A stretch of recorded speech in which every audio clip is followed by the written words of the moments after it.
top-tier management, Aurobindo Pharma. They came out with a quarter which was steady. Revenue was led by strong US, Europe, and growth markets. But just that, there's so much to Aurobindo Pharma than what happens in a quarter. Let's talk about all of that with Mr. S. Subramanian. He's Chief Financial Officer of the company. He joins in right now on the show to talk about the numbers and the outlook ahead. Mr. Subramanian, thanks so much for joining in. I wonder if the first half has lived up to what you had penciled in when you started off, and are you maintaining either the internal or the officially guided numbers for FY26 or changing them at the end of half of the financial year? We are not given any specific numbers. Overall, the gross margin, EBITDA margins given, and we are maintaining the same thing. Okay. Okay, how has business momentum been? Because there is so much of talk around what could happen in terms of duties, in terms of, if indeed the IMP duties come about, then what it could do to the Penicillin-G ramp up as well for you and the revenue contribution thereof. Can you talk a bit about that? So first of all, in terms of the tariff, I thought that issue has been closed. When generics is exempted, as we understand, and that is what going to be. But in terms of the penicillin, we made it very clear. We got the approval sometime by June end, and we started by July 1st. And we have been doing well on penicillin, and we have been ramping it up quite significantly. And the next phase, we will ramp it up from the existing 500 tons per month to nearly 800 tons, etc., which we will do it in a couple of months' time. We are waiting for the, we have made representations to the government on MIP, and we are waiting for the outcome of it. Okay, Mr. Subramanian, very good morning. Tamanna here, and thank you so much for your time. So just, I'm going to go one by one. I want to start with the Revlimid outlook. So Jan 2026, of course, the full patent expiry takes place. What is the outlook for you? So as far as we are concerned, Revlimid is, I think is over. That story is over now. I think we'll be very minuscule quantities we'll be selling it going forward in the next Q3, Q4. And overall, the Revlimid story is over. It's over. What are the minimal quantities in Q3, Q4? And are you eventually phasing this out entirely? Yeah, I think this quarter itself we said, no? It's a very small number only. We said that. Yeah. No, by when are you phasing it out in its entirety? Is it by the end of this financial year? I think it's more or less done. Okay. So Revlimid done. All right.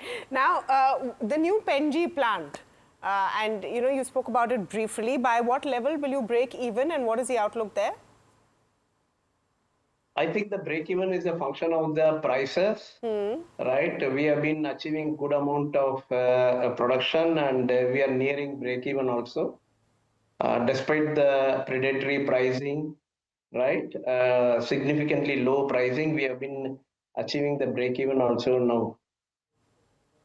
You're already achieving break even, is that what you're saying? Yeah, already achieving the break even. Okay. And what is at this particular price. Yeah. Okay. And what is the expected revenue contribution going forward?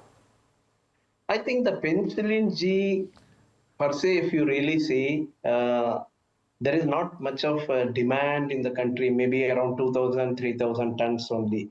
But when you convert it into 6-APA and then convert it into amoxi, you will be able to get a good amount of revenue. And the Penicillin-G project is more of cost orientation, not more of revenue generation. Maybe revenue generation can be as much as 1,500 crores only. But the overall business will generate around 3,000 crores worth of, that is 15,000 tons will be around maybe around 2,700 to 3,000 crore worth of material will be produced, and it will be internally consumed also. Part of it. Okay. Mr. Subramanian, would you hope for any kind of ADD or some other duties for any of the key products based on market parity and pricing? See, there are multiple options. Options are available. Government will decide appropriately. There is a ADD there. There is a safeguard duty structures are there. Then you have the MIP is there. But of late, I have seen in the last couple of months, government has come out with MIPs for a couple of products. I have seen that. Okay, so you've told me that no other guidance except for the EBITDA margin numbers that you've spoken. Let's see if the duties come about or no. Any specific high-value products that are lined up for launch in H2 or in the first half of FY27, Mr. Subramanian? First half of next year, we'll be launching. See, this quarter also we have launched around 7 products. So we'll be keep on launching products every quarter, and any high value products, etc., likely to come in the next year. I hear you. Well, that's a lot of candor, Mr. Subramanian. Thank you so much. I know we had a short time today because it's a packed show and PM Modi was speaking to the women cricket team, so it was important to go in there, which I'm sure you were listening to as well. But we hope to have another conversation very, very soon. All the best for the second half. Thank you. That's Aurobindo Pharma. With numbers, guidance for margins maintained, high value products launched in the second half.